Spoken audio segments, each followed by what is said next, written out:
अस्सलाम वालेकुम। मोहम्मद अज़ीज़ सिद्दीक़ अपने प्रोग्राम मैथ व्यूज़ के साथ हाज़िर ख़िदमत है। आज इस्लामाबाद में हूँ। इस्लामाबाद हाई कोर्ट पेश होना हुआ। बहुत सी चीज़ें ऐसी हैं। एक तो इस्लामाबाद हाई कोर्ट के चीफ़ जस्टिस जनाब जस्टिस सरफराज जोगर साहब कल हलफ उठा रहे हैं बतौर मुस्तकिल चीफ़ जस्टिस के। स्पीकर पंजाब असम्बली फंस गए हैं। अब समझ नहीं आ रहा वो निकले कैसे, और कोई पता नहीं आने दिन में मिनते तरले की तरफ आएंगे। जो इश्तिहारात वगैरह दे रहे हैं, इश्तिहारात के बहुत बड़ी लंबी खेप सामने आ गई है। मकसूद शिस्तों के लिए पाकिस्तान पीपल्स पार्टी पार्लियामेंट्री नून लीग वगैरह क्यों आ गए? मैंने पहले भी कहा था कि ये जजमेंट हमारे ख़िलाफ़ है। ये आपको सिर्फ बताने के लिए मैं बताता चलूँ। और सदर मुमलिकत ने क्या दरख्वास्त की है, फील्ड मार्शल से गुफ्तगू करेंगे उसके ऊपर भी। सबसे पहली बात जो मैं आपके सामने रखना चाहता हूँ, जो 26 अरकान को मुअत्तल किया है स्पीकर पंजाब असम्बली ने प्रेस कॉन्फ्रेंस की, और वो ख़ुद अपने जाल में फंस गए हैं। चूँकि सरजनिश हुई है पाकिस्तान मुस्लिम लीग नून के अंदर से, मुख्तलिफ़ जमातों के अंदर से, और जो राइट साइड पर खड़े होने वाले लोग हैं कि अगर इस तरह आप बात कर नहीं सकेंगे तो, और ये किस कैपेसिटी के अंदर आप नाहल कर देंगे। यानी वो पंजाबी में कहते हैं को बोंगी मार दी है या कुछ ज़रूरत से ज़्यादा ऐसी बातें कर दी हैं जो कल गले पड़ चुकी हैं अपना स्पीकर पंजाब असम्बली के। रेफरेंस तो भिजवा दिया इलेक्शन कमीशन के, और कहते हैं जी आर्टिकल 63(2) के तहत इख्तियार है। क्वेश्चन बड़ा सीधा। अच्छा, कमाल की बात है वो पनामा केस का भी जिक्र करेंगे। पनामा केस को बेस बना रहे हैं। भाई आर्टिकल 62(1)(f) को समझें। वो सगेशियस, राइटस, अमीन, आप सादक और अमीन हैं, सच्चे, और उस कॉन्टेक्स्ट के हवाले से, और वो अदालत डिक्लेरेशन देती है।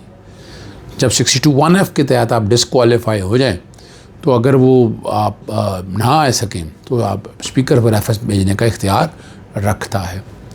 अब हलफ तोड़ना या ये मैं पहली दफ़ा सुन रहा हूँ। अभी तक जितनी हमारी जुरिस्डिक्शन के अंदर जजमेंटें मौजूद हैं नाहली के हवाले से, हलफ तोड़ने के हवाले से, कोई भी एक जजमेंट मैं नहीं देख पाया।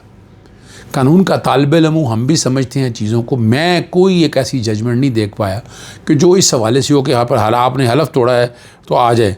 और कमाल की बात ये है, और मसूफ़ ने जो है ना पनामा केस में जस्टिस आसिफ सईद खोसा ने स्पीकर को नाअहली की इजाज़त दी थी। यानी वो किस कॉन्टेक्स्ट के हवाले से बात करते हैं। और इस आपको याद होगा जस्टिस आसिफ खोसा ने इख्तलाफी नोट में 13 एतराज़ात उठाए थे और इलेक्शन कमीशन को हुक्म दिया था कि वह मियां नवाज शरीफ को कौमी असम्बली के रुकन से नाअहल करार देने का नोटिफिकेशन जारी करे, जिसके नतीजे में वज़ारत उज़्मा के लिए नाअहल करार पाएँ। मगर यहाँ स्पीकर कौमी असम्बली ख़ुद इन बातों से मुनकर हो जाएँ और आसिफ सईद की बातों को तस्लीम नहीं करेंगे। अब बात यहाँ तक आई है PTI के मेंबर्स को निकालना है। और एक बड़ा ज़बरदस्त पॉइंट है जिस पर मैं काम अभी कर रहा हूँ। बजट इजलास था। बजट इजलास के दौरान आप कैसे मुअत्तल कर सकते थे? बजट का इजलास मुकम्मल होने वाला है, और बजट के इजलास में तो आप वोट डालने के हवाले से भी आप ये नहीं कर सकते आके आप मुअत्तल कर छोड़ें। और ये वाला पॉइंट भी देखने वाला है, और इसको चैलेंज मैं करने जा रहा हूँ इंशाल्लाह हाई कोर्ट के अंदर, जहाँ ये सारी बातें हम रखेंगे, अदालत के सामने रखेंगे। लेकिन जो तरीक़ाकार स्पीकर ने उठाया है, स्पीकर अपने इख्तियारात से तजावुज़ कर चुके हैं बहुत ज़्यादा, और मुँह की खानी पड़ेगी। जैसे मैंने वो जो पानी और बिजली के बिलों के हवाले से जब उन्होंने माइक तोड़ने के हवाले से जब बात हुई, उन्होंने कहा कि रिकवरी करें। मुझे लिखा भी आप कैसे कह सकते हैं? किसने डिटर्मिन किया? क्या राइट? आप अदालत है? किसने डिटर्मिनेशन की है?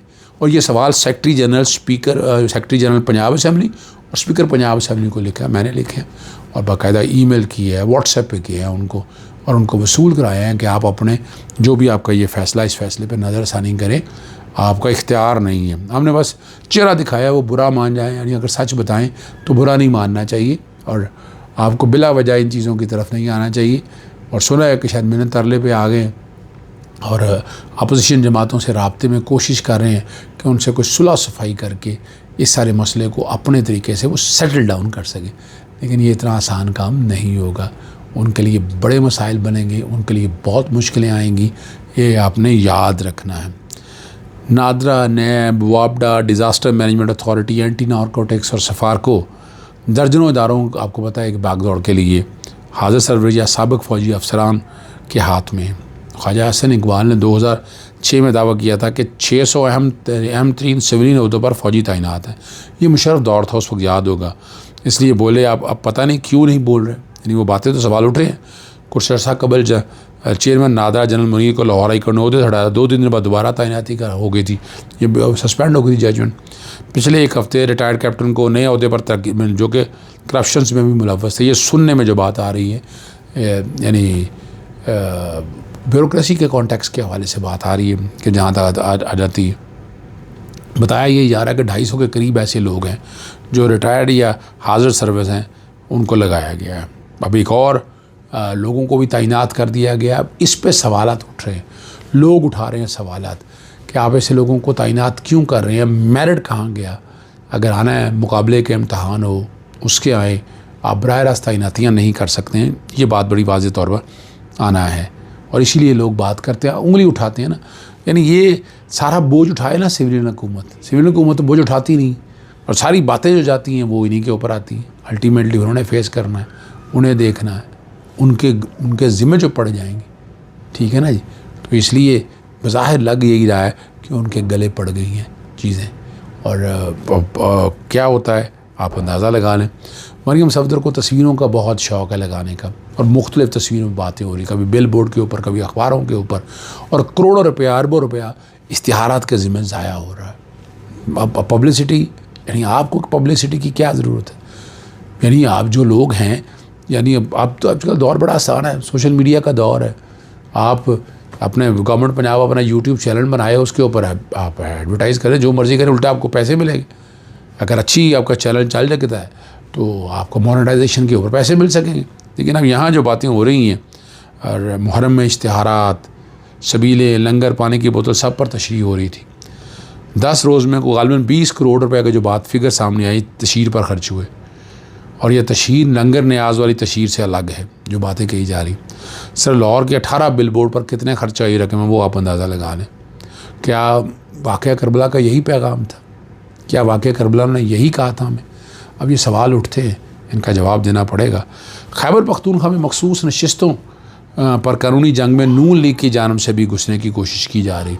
तहरीक इंसाफ पार्लियामेंटेरियन, ये परवेज़ खटक साहब वाली जमात, ANP के बाद मुस्लिम लीग नून भी पेशावर हाई कोर्ट में आ गई, और उन्होंने दावा किया है कि इलेक्शन कमीशन ने JUI फे को 7 सीटों के बदले 10, हमें 7 जनरल सीटों पर 8 मखसूस नशिस्तें दी गई। यानी ये देखें 7 और 10 की बात हो रही है, और 7 और 8 की रेशो की बात हो रही है। अब इसमें क्या बात सामने, और मैंने देखे बहुत से लोगों ने मुझसे पूछा, आलिया हमजा ने मुझसे पूछा कि वो स्टे कर दिया हुआ मखसूस, मैंने उनको बड़ा वाज़ेह तौर पर बताया। मैंने कहा उसका तो मकसद ही कुछ और है। यानी वो तो बात ही और कर रहे हैं, वो तो सेक्शन 104 को कबूल कर रहे हैं। हम तो सेक्शन 104 को कबूल नहीं करते हैं, हम तो सेक्शन 104 के ख़िलाफ़ हैं।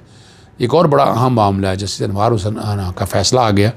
इलेक्शन ट्राइब्यूनल को अदम पेशी की बुनियाद पर मुस्तरद शुदा इलेक्शन अपीलें बाहर करने का इख्तियार है। ट्राइब्यूनल के जज जस्टिस अनवार हुसैन ने फैसला किया। 201 से आज़ाद उम्मीदवार मोहम्मद यार की अपील पर 16 सफ़ात पर मुश्तमिल फ़ैसला जारी किया। ट्राइब्यूनल ने PP 201 से आज़ाद उम्मीदवार मोहम्मद यार की लीगी उम्मीदवार नवीद असलम के ख़िलाफ़ इलेक्शन पटिशन बहाल कर दी, और मुस्तरद शुदा अपील बहाल करते वकला को मज़ीद कार्रवाई के लिए आइंदा समात पर तलब कर लिए। ट्राइब्यूनल के सामने एक सवाल था कि अदम पेशी पर मुस्तरद शुदा अपीलों की बहाल करने का इख्तियार है। इलेक्शन ट्राइब्यूनल अदलिया के फ़ैसलों के मुताबिक ट्राइब्यूनल को अपीलें बहाल करने का इख्तियार हासिल है। दिसंबर 2024 में ट्राइब्यूनल ने दरख्वास्तदार उसके वकील की अदम पेशी पर ये अपीलें जो है ना मुस्तरद कर दी थी।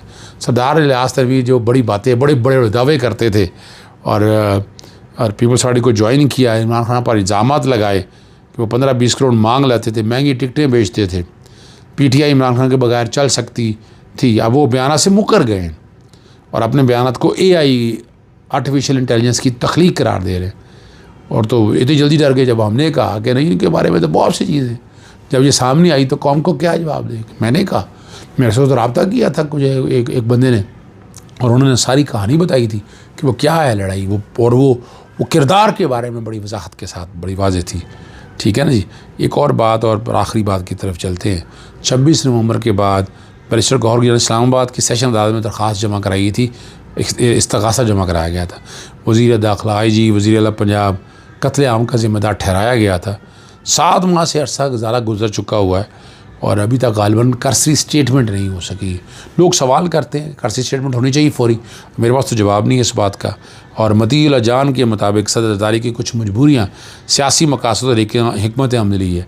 अगर उसको सदारत से हटाकर फील्ड मार्शल को 27वीं आईनी तरमीम के ज़रिए सदर बनाया जाता है तो सदर आसफ जरदारी डील ज़रूर करेंगे और उसके लिए बेटे को अपनी ज़िंदगी में वज़ीर आज़म बनाने की बात होगी।